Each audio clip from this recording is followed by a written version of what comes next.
David Ken here with another question from your Hayes and Harris Math SL textbook. This is Chapter 3H.1, Question 2, Parts A, B, C, and D. We have a breeding program to ensure the survival of pygmy possums. It was established with an initial population of 50 possums. From a previous program, the expected population in n years' time can be given by this formula. So we already know how we expect the population to grow. It grows by this formula. This is the population n years later. This is the initial population. Then we have 2 to the power of 0.3 times the number of years elapsed. For part A, we want to know P naught, the initial population. In this case, it's 50. We're told there's 50 initially.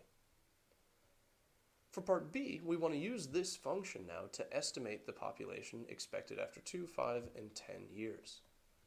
So after 2 years, the population can be expected to be 50 times 2 to the power of 0.3 times 2 years.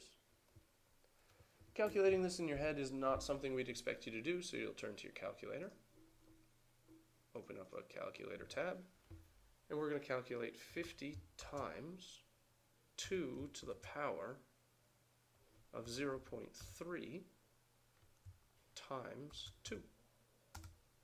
We need 75.8. I don't know where the 0.8 possums come from. You could probably call it 76.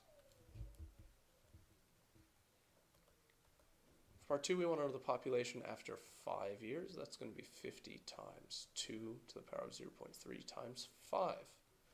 And again, we have to turn to the calculator. But now that we've already entered the formula into the calculator, we can just scroll up, press Enter, and we get it back. And now we can manipulate it, change the 2 to a 5. Press Enter, and we get 141 possums.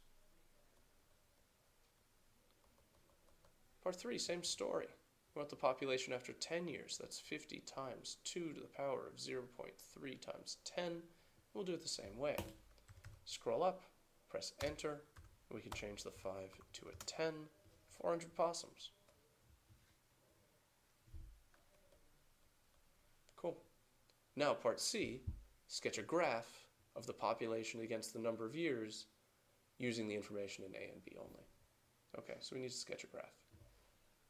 Let's put down some axes. I'm just going to use quadrant 1 because I don't expect to have negative years and I don't expect to have negative possums. I expect to go from 2, 4, 6, 8, all the way up to 10 years, and I expect to have a maximum of 400 possums on this chart.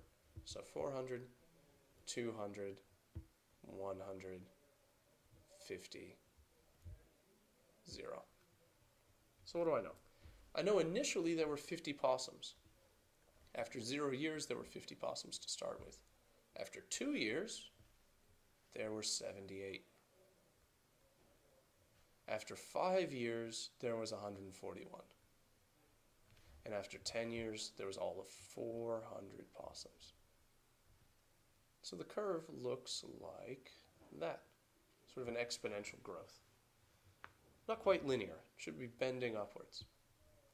All right, there's my sketch. Part D, use technology to graph the same function and check what we found here and here. So let's do it. We're going to make a graph, so we'll go Home, Graph. We're going to graph our function. Function is 50 times 2 to the power of 0.3 times the number of years, x. So now f of x represents number of possums, p, and x represents number of years, n. We'll press Enter. No, that doesn't look anything like what we graphed. But perhaps it's the window. Let's zoom out a bit. Okay. Well, it definitely looks like it's increasing, but it still doesn't look quite right. Let's try adjusting the window to match what we graphed. Because we only started at 0, and we only went out to 10 years. And we only started with a population of 0, and we went up to 400 possums. At those settings, well, what do you know? Looks about the same.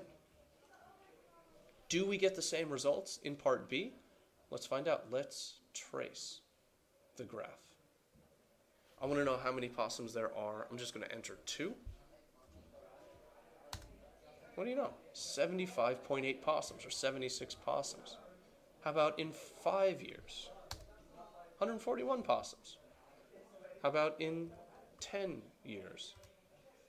400 possums. Looks like we were pretty spot on. All right. There's our possum growth. Good luck to the possums. Hope their population recovers.